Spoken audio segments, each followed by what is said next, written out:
Well, this is me defeated. I've been working on a dining room table, pretty large, made completely out of pallet wood. And after cutting it all down to size, ripping up all the pieces, gluing it all up, I was trying to clean up some of the edges. And after months of work, it cracked right down the middle, right along the glue seams. So now, after this catastrophic failure, I have to figure out where to go from here. Do I want to salvage this wood? Yeah. Do I want to make another table? Absolutely.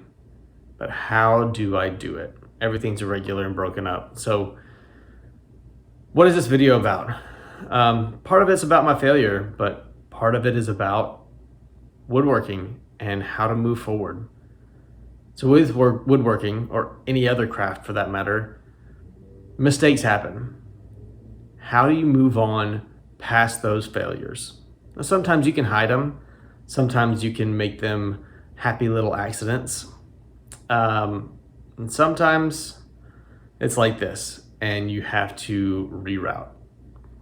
Figure out another way to solve the solution. Figure out another way to get it where you want it to go. And I've found that that's part of the joy in woodworking. The figuring things out, the engineering, the problem solving, part of the fun of it. Now, I'll admit this one isn't fun. This one hurts. It sucks. So how do I get past this? Really, the answer, I think, is put your head down, figure something out, and move forward. Just do it. Just get up and go. So I'll figure something out for this table, but really I wanted to take some time just to talk about woodworking, why I enjoy it, how I started out. And this might not be the most entertaining video, but I figure maybe somebody will enjoy it. So I started out woodworking from a young age, I guess. My grandfather taught me how to use tools when I was a kid. Mostly hand tools, a couple of power tools, but I remember standing on top of a picnic table with a handsaw in my hands and sawing a piece of wood. And I couldn't tell you what that piece of wood was for. Maybe it was just for the fun of sawing it, but he taught me how to use it, and I'll always be grateful for that. Well, growing up, I always loved the engineering side of things, figuring out how to build things for a purpose. And when I got to be an adult, I wasn't doing that. Still not doing that for a career, at least. So when I had a bunch of extra old fence pickets because I extended our fence line at our old house, I said, I've got some wood, I'm gonna make something. So I made some shelves for our garage, and it was nothing good or fancy or pretty at all. It was functional, but I really enjoyed it and kind of got bit by the woodworking bug. From there, I started watching videos on how to make woodworking work, how to make projects. I got really into the Woodwright shop. Roy Underhill is incredible with hand tools, and something that I'll never achieve, but really enjoy watching that and learning from him on how to use hand tools.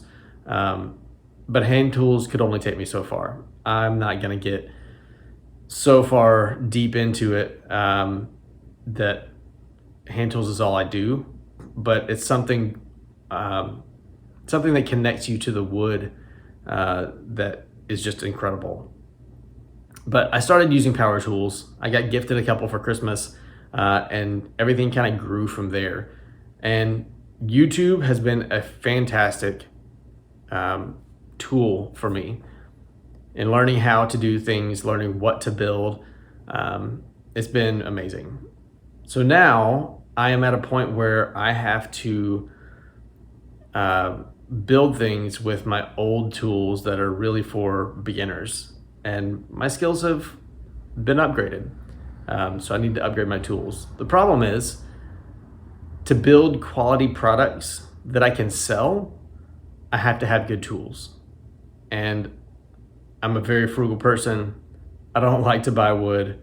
I don't like to buy tools unless I have already earned that money. And I haven't yet. So if anybody wants to buy some furniture, let me know, or even some of my other products, happy to sell it to you. But this is just me telling you my journey. I really enjoy woodworking. I really enjoy the solitude of the shop.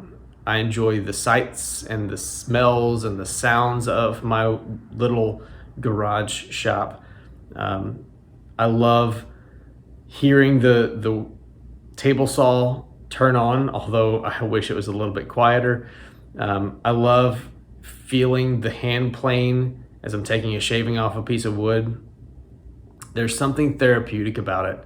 There's something that that just makes me feel rested, makes me feel connected to my product, to God, to myself. That's why I love woodworking, is because I feel connected. It gives me an outlet for my art. It gives me a chance to express myself. So really, I wanted to just chat and just talk about wood, which sounds really dumb and weird, but I hope you do enjoy this video. Thank you for watching. I hope you have a great day. Give me a like and a subscribe if you think I've earned it. Hopefully we'll be able to come out with more content more often once I get this table kind of picked up and figured out. See ya.